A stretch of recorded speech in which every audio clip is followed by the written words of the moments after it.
Hi అండి, అందరికీ నమస్కారం. ఓం శ్రీ మాత్రే నమః. ఓం శ్రీ గురుభ్యో నమః. జనవరి 1వ తేదీ నూతన సంవత్సరం ప్రారంభం కాబట్టి కొత్త ఏడాది సుఖ సంతోషాలతో ఆయురారోగ్యాలతో ఉండాలని, చేపట్టిన పనులకు ఆటంకాలు ఎదురుకాకుండా విజయవంతం కావాలని కోరుకుంటూ ఇష్టదైవారాధన చేస్తారు. ముఖ్యంగా బ్రహ్మముహూర్తంలో ఆచరించే పూజలు మంచి ఫలితాలు ఇస్తాయని నమ్ముతారు. ఈ నేపథ్యంలో నూతన సంవత్సరం 2026 వేళ ఎలాంటి పరిహారాలు పాటిస్తే కొత్త ఏడాది అఖండ విజయం సొంతం చేసుకోవచ్చో తెలుసుకుందాం. మరికొద్ది రోజుల్లో ఆంగ్ల నూతన సంవత్సరం 2026 రానుంది. అయితే జనవరి 1వ తేదీ అంటే సెలబ్రేషన్స్ మూడ్లో ఉంటారు. కానీ చాలామంది జనవరి 1వ తేదీన దేవాలయాలకు వెళ్ళడం, కొత్త సంవత్సరం అన్ని విధాలా బాగుండాలని దేవుడిని ప్రార్థిస్తారు, పూజలు చేస్తారు. అయితే కొత్త సంవత్సరం 2026లో విద్య, ఉద్యోగ, వ్యాపార రంగాల్లో ఎలాంటి ఆటంకాలు లేకుండా అన్ని విధాలా బాగుండాలంటే ముఖ్యంగా 2 పరిహారాలు లేదా పూజలు పాటించడం శుభప్రదమని పండితులు చెబుతున్నారు. అవేంటో ఇప్పుడు ఈ వీడియోలో తెలుసుకుందాం. 2026 నూతన సంవత్సరం జనవరి 1వ తేదీన గురువారం వచ్చింది. ఈ గురువారానికి అధిపతి బృహస్పతి. ఈ గురువు జ్ఞానానికి, శుభాలకు ప్రతీక.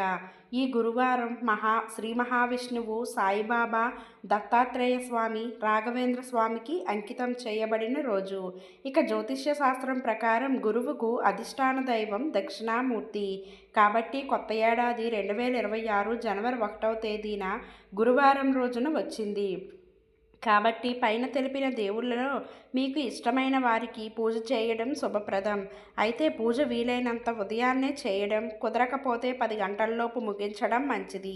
బ్రహ్మ ముహూర్తంలో చేయడం అత్యంత శుభప్రదం. నూతన సంవత్సరం జనవరి 1వ తేదీన దగ్గరలోనే వినాయకుడి ఆలయానికి వెళ్ళి స్వామివారిని దర్శించుకోవడంతో పాటు కుదిరితే గణపతికి అభిషేకం చేయమని పండితులు చెబుతున్నారు. అలాగే గరికతో ఎర్రటి పుష్పాలతో అర్చన చేయడం, ఆలయంలో 11 ప్రదక్షిణాలు చేయడం, అలాగే కొబ్బరి నూనెతో దీపం వెలిగించడం, వినాయక మంత్రాలు పఠించడం అత్యంత శుభప్రదమట. ఇలా చేయడం వల్ల ఏడాది మొత్తం ఎలాంటి ఆటంకాలు కలగకుండా బుధుడి అనుగ్రహంతో పాటు గణపతి ఆశీస్సులు పుష్కలంగా లభిస్తాయని, తద్వారా విద్య, ఉద్యోగ, వ్యాపార రంగాల్లో అద్భుతంగా రాణించవచ్చని పండితులు చెబుతున్నారు. 2026 జనవరి 1వ తేదీన దగ్గరలో ఉన్న శ్రీ మహావిష్ణువు ఆలయానికి వెళితే మంచిది. శ్రీ మహావిష్ణువు ఆలయం అంటే శ్రీరాముడు, శ్రీకృష్ణుడు, నరసింహస్వామి, శ్రీ వెంకటేశ్వర స్వామి ఇలా విష్ణు రూపానికి సంబంధించిన ఆలయాలను దర్శించుకోవచ్చు. అలాగే ఆలయంలో విష్ణుమూర్తికి తులసీమాల సమర్పించడం, ప్రదక్షిణాలు చేయడం శుభప్రదం. అన్నిటికంటే ముఖ్యంగా ఆ రోజున పసుపు రంగు వస్త్రాలు ధరించి అరటి బోదలో నువ్వుల నూనె పోసి 8 ఒత్తులను విడిగా వేసి దీపం పెట్టి బెల్లం నైవేద్యంగా సమర్పించి పసుపు పువ్వులతో పూజ చేస్తే శ్రీ మహావిష్ణువు అనుగ్రహం కలుగుతుందని ప్రగాఢ విశ్వాసం. దక్షిణామూర్తి పరమేశ్వరుడి జ్ఞానగురువు రూపం. సకల విద్యలకు, తత్వజ్ఞానానికి ఆది గురువు. ఈయన మౌనంగా ఉంటూనే చిన్మాద ద్వారా బ్రహ్మజ్ఞానాన్ని బోధిస్తాడట. ఈయన్ను అత్యున్నతమైన జ్ఞానానికి, శుభాలకు, అంతి సత్యానికి ప్రతీకగా భావిస్తారు. గురువులు లేనివాళ్ళు సకల గురువులకు గురువైన దక్షిణామూర్తిని సద్గురువుగా భావిస్తారు.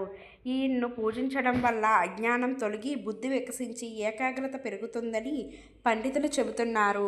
కాబట్టి కొత్త సంవత్సరం ఆగమనం వేళ దక్షిణామూర్తిని పూజించడం ఎంతో విశిష్టమైనది. 2026 గడుస్తున్న 2025కి వీడ్కోలు పలికి నూతన సంవత్సరం 2026 స్వాగతం పలకడానికి యావత్ భారతదేశం సిద్ధమవుతుంది. ఇప్పటికే ఎవరి ప్రణాళికలు వాళ్ళు వేసుకుంటున్నారు. చిన్న పల్లెటూరు నుంచి పెద్ద నగరాల వరకు హోరెత్తుతున్నాయి. ఈ క్రమంలో జనవరి 1వ తేదీన సెలబ్రేషన్స్ మాత్రమే కాకుండా ఆయా రాసుల వాళ్ళు వారి వారి రాశి ప్రకారం ఎలాంటి పరిహారాలు పాటిస్తే కొత్త ఏడాది సరికొత్త ఉషస్సులా ఉంటుందో చూద్దాం. ప్రతి సంవత్సరం డిసెంబర్ 31వ తేదీన ప్రస్తుత సంవత్సరానికి వీడ్కోలు పలుకుతూ నూతన సంవత్సరానికి స్వాగతం పలుకుతాం. ప్రపంచవ్యాప్తంగా జనవరి 1వ తేదీన నూతన సంవత్సర ప్రారంభ వేడుకలు జరుపుకుంటారు. ఈ రోజున ప్రతి ఒక్కరూ నూతన సంవత్సరంలో తమకు అంతా బాగా జరగాలని, ఎలాంటి ఆటంకాలు కలగకూడదని కోరుకుంటారు. గత సంవత్సరం ఎదురైన చెడు అనుభవాలు ఈ ఏడాది ఎదురు కాకుండా ఉండాలని, అంతా మంచే జరగాలని కోరుకుంటారు. అయితే మరికొద్ది రోజుల్లో 2025 సంవత్సరానికి వీడ్కోలు పలికి 2026 నూతన సంవత్సరంలోకి అడుగు పెట్టబోతున్నాం.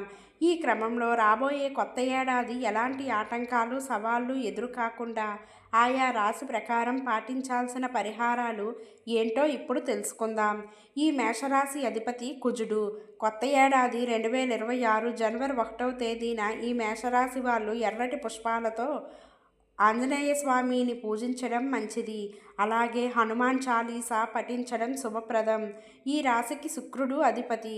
నూతన సంవత్సరం 2026 జనవరి 1వ తేదీన ఈ వృషభ రాశి వాళ్ళు లక్ష్మీదేవిని పూజించడం మంచిది. అలాగే తెల్లటి వస్తువులను దానం చేయడం శుభ ఫలితాలను ఇస్తుంది. ఇక మిథున రాశికి అధిపతి బుధుడు. ఈ రాశి వాళ్ళు కొత్త సంవత్సరం 2026 జనవరి 1వ తేదీన శ్రీ మహావిష్ణువును పూజించడం అత్యంత విశిష్టమైనది.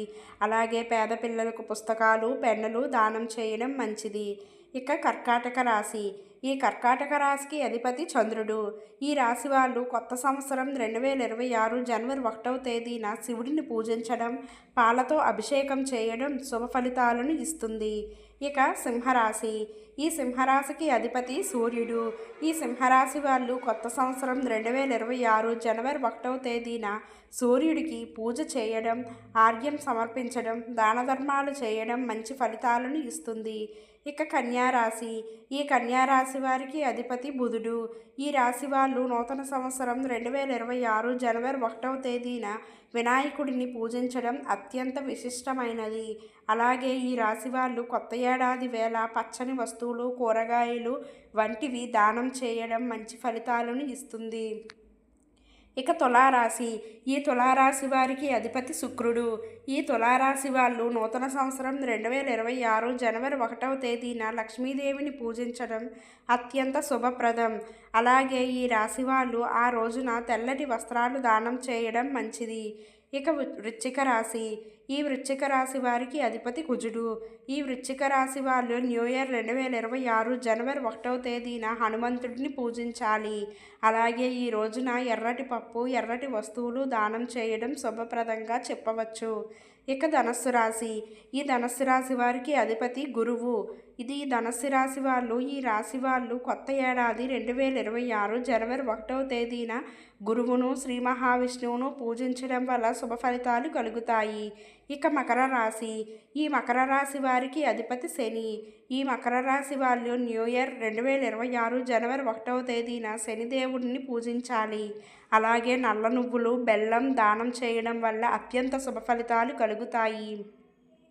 ఇక కుంభరాశి. ఈ కుంభరాశి వారికి కూడా అధిపతి శని. ఈ కుంభరాశి వాళ్ళు కూడా కొత్త సంవత్సరంలో 2026 జనవరి 1వ తేదీన శనిదేవుడిని పూజించాలి. అలాగే బెల్లం, నల్ల నువ్వులు దానం చేయాలి. వీలైతే పేదవాళ్లకు సాయం చేయాలి. ఇక మీనరాశి. మీనరాశి వాళ్ళకి అధిపతి బృహస్పతి. మీనరాశి వాళ్ళు న్యూ ఇయర్ 2026 జనవరి 1వ తేదీన శ్రీ మహావిష్ణువును పూజించడం వల్ల శుభ ఫలితాలు కలుగుతాయి. అలాగే పసుపు లేదా పసుపు రంగు వస్తువులు దానం చేయడం శుభప్రదం. ఈ వీడియో కనుక మీకు నచ్చినట్లయితే లైక్, షేర్, కామెంట్, సబ్స్క్రైబ్ చేసుకోవడం మాత్రం మర్చిపోకండి. అలాగే పక్కనున్న బెల్ ఐకాన్ని ప్రెస్ చేస్తే నేను పెట్టే మరిన్ని వీడియో నోటిఫికేషన్స్ అనేవి మీ ముందుంటాయండి. ధన్యవాదములు.